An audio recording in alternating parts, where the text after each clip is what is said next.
Good afternoon बच्चों। अभी तक तो आपका दोहराव कार्य ही हो रहा था, जिसमें मैंने आपको अलंकार का दोहराव, समास का और संधि का दोहराव कार्य व्याकरण के अंतर्गत कराई है। और आज मैं जो रस आपको पढ़ा चुकी हूँ उस रस का दोहराव कार्य कराने जा रही हूँ। ध्यान दीजिएगा।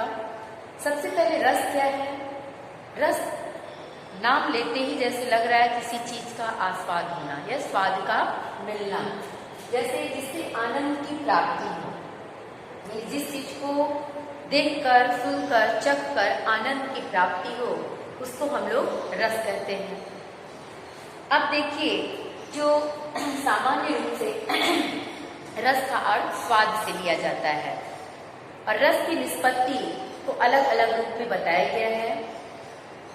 काव्य को पढ़ने, सुनने और देखने से जो मन में आनंद उत्पन्न होता है उसको रस कहते हैं। तो आचार्य भरत मुनि ने देखिए रस के 4 अंग बताए। आचार्य भरत मुनि ने रस के मुख्य 4 अंग बताए। सबसे पहला अंग उन्होंने स्थायी भाव को बताया कि ये स्थायी भाव क्या है। तो हर मनुष्य के मन में, देखिए स्थायी भाव क्या है, हर मनुष्य के हृदय में हर पल रहने वाले जो भाव होते हैं, यानी हर व्यक्ति के मन में ये हर पल स्थायी भाव रहते हैं, वो स्थायी भाव कहलाते हैं। ये सुप्त अवस्था में होते हैं। ये स्थायी भाव हर व्यक्ति के मन में होते हैं, लेकिन ये कैसे होते हैं? सुप्त अवस्था में होते हैं। समय और परिस्थिति के अनुसार ये जागृत हो जाते हैं। ये जो स्थायी भाव होते हैं हर मनुष्य के अंदर विद्यमान होते हैं। किस रूप में? सुसुप्त अवस्था में। लेकिन ये कब उद्दीप्त होते हैं? जब उचित अवसर आते हैं। जब ये उचित अवसर नहीं मिलता है तो उस समय ये उद्दीप्त होते हैं। इनकी संख्या हमारे हिंदी साहित्य में 11 बताई गई है। वो अलग अलग आपको, जैसे हास्य का हास, श्रृंगार का रति, करुण का शोक, वीर का उत्साह, जो आप लोग 11 में पढ़ी होंगी। अब आता है दूसरा विभाव। विभाव क्या है? तो स्थायी भाव को जागृत करने वाले कारणों को विभाव कहते हैं। यानी जो स्थायी भाव को जागृत करता है, जैसे हमने कहा ना कि स्थायी भाव हर मनुष्य के अंदर सुषुप्त अवस्था में रहते हैं, उचित अवसर पाकर के ये जागृत होते हैं। तो दूसरा चीज क्या बताया हमने? विभाव। तो स्थायी भाव को जागृत करने वाले कारणों को विभाव कहा जाता है। ये विभाव कहलाते हैं। ये दो रूप में होते हैं। पहला आलंबन, दूसरा उद्दीपन। आलंबन क्या है? देखिए कि जिस व्यक्ति या वस्तु को देखकर, आलंबन क्या है? ध्यान दीजिएगा कि जिस व्यक्ति या वस्तु को देखकर किसी के मन में कोई भाव जागृत होता है, यानी व्यक्ति या वस्तु को देखकर किसी के मन में जो भी भाव जागृत होता है वो क्या कहलाता है? आलंबन विभाव। जैसे सांप को देखकर मन में भय नामक विभाव उत्पन्न हो गया। जैसे सांप को देखा तो सांप को देख करके मन में भय उत्पन्न होगा, तो ये भय हमारे स्थायी भाव को क्या किया? जागृत किया। भय हमारे स्थायी भाव को क्या करता है? जागृत। तो इस तरह से देखिए बच्चों कि व्यक्ति के या वस्तु के कारण व्यक्ति के मन में जो आलंबन विभाव उत्पन्न होता है वो आलंबन विभाव कहलाता है। जैसे सांप को देख करके भय नामक स्थायी भाव उत्पन्न होता है। अब इसके बाद दूसरा है आपका उद्दीपन। उद्दीपन क्या है?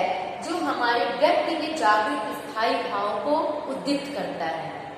व्यक्ति के मन में जागृत स्थायी भाव को जो उद्दीप्त करता है उसको हम उद्दीपन विभाव कहते हैं।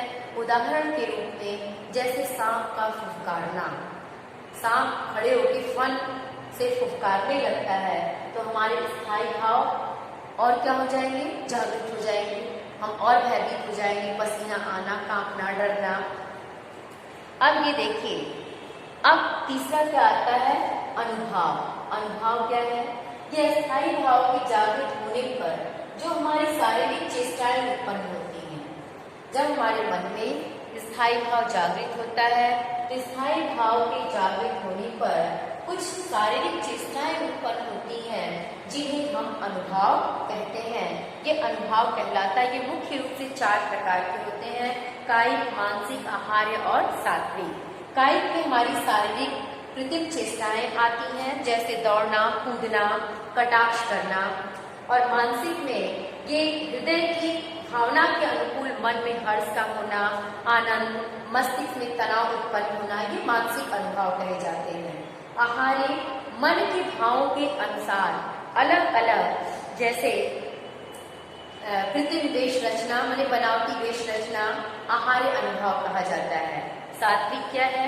अंतःकरण से विशेष धर्म सत्व से उत्पन्न होने वाले शारीरिक या अंग विकार को, जो अंग विकार होते हैं वे सात्विक अनुभव कहलाते हैं, जिससे हृदय में उत्पन्न रस या भाव का पता चलता है। अब इसमें जैसे स्तंभ में शरीर के अंगों का जड़ हो जाना, श्वेत माने पसीने का आना, रोमांच रोंगटे का खड़ा होना, कम कांपना, विवर्णता चेहरे के रंग उड़ जाना, अश्रु आंसू आना, प्रलय शुद्ध बुद्ध को खो बैठना। अंतिम है आपका संचारी भाव। आश्रय में उत्पन्न अस्थायी मनोविकार संचारी भाव कहलाते हैं। जो आश्रय है उसके मन में जो अस्थायी मनोविकार होते हैं वो संचारी भाव कहलाते हैं। ये पानी के बुलबुले की भांति उठते हैं और विलीन हो जाते हैं। संचारी भाव को यही कहा जाता है कि ये पानी के बुलबुले की भांति व्यक्ति के मन में उत्पन्न होते हैं और समाप्त हो जाते हैं, यानी बनते मिटते रहते हैं, जबकि स्थायी भाव अंत तक बने रहते हैं। तो इस तरह से संचारी भाव की संख्या भी हमारे यहाँ 33 बताई गई है। अब आपके पाठ्यक्रम में जो निर्धारित रस है वो है हास्य रस।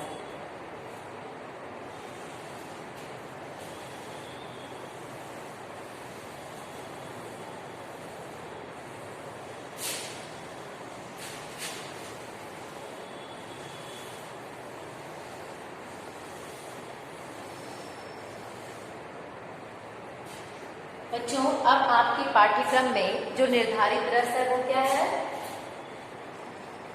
हास्य रस। अगर इसकी परिभाषा करी जाए कि क्या है, तो रस के जो 4 अंग आपने पढ़ा, तो सबसे पहले हास्य रस का स्थायी भाव क्या है? हास। तो हास नामक स्थायी भाव विभाव अनुभाव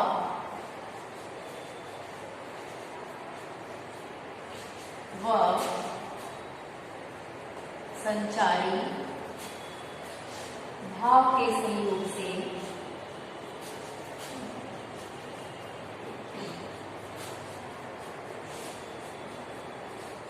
हास्य रस उत्पन्न होता है।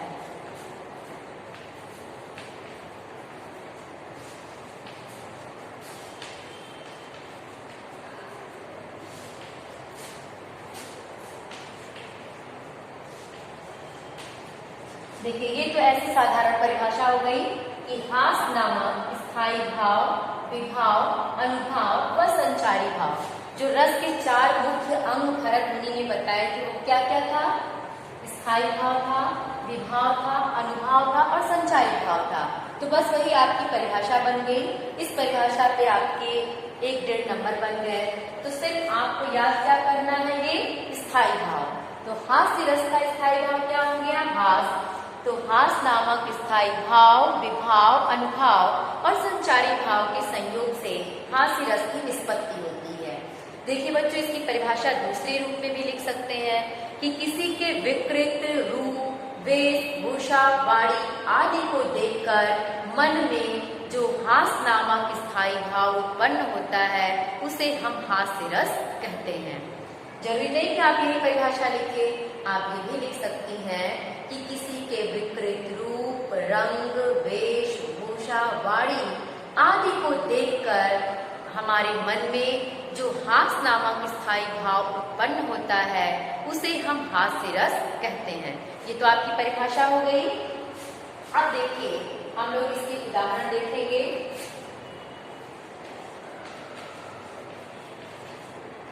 उदाहरण के अंदर बहुत सारे उदाहरण हमने आपको दिखाया है, जिसमें आप ये भी याद कर सकती हैं विंध्य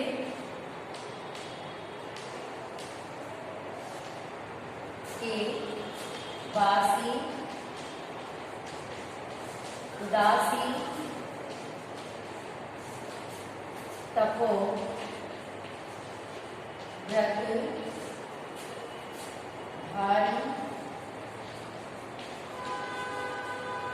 महा बिनु नारी दुखारे बिनु नारी दुखारे। गौतम की तरी तुलसी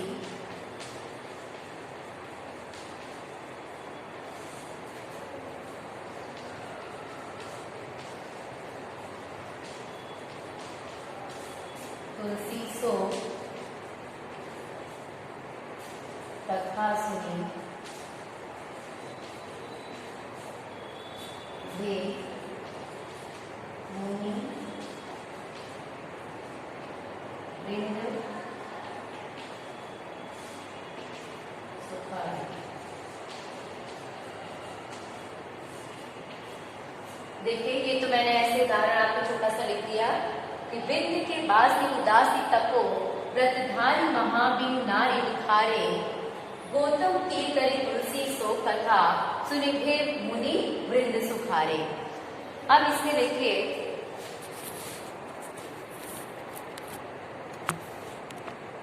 पूरा उदाहरण अभी आपके सामने है। ये देखिए, आप सोचिए कैसे ये हास्य रस का उदाहरण है। तो सबसे पहले स्पष्टीकरण जब करेंगे, स्पष्टीकरण में स्थायी भाव क्या हो जाएगा? इसका स्थायी भाव हास हो गया, और विभाव, विभाव में दो है आपका आपका आलंबन, आलंबन में आपका विंध्य के उदासी, विंध्य के उदास वासी, और माने आश्रय आलंबन हो गया, आश्रय पाठक माने पढ़ने वाला, और उद्दीपन, उद्दीपन में आपका गौतम की स्त्री का उद्धार, गौतम की स्त्री का उद्धार।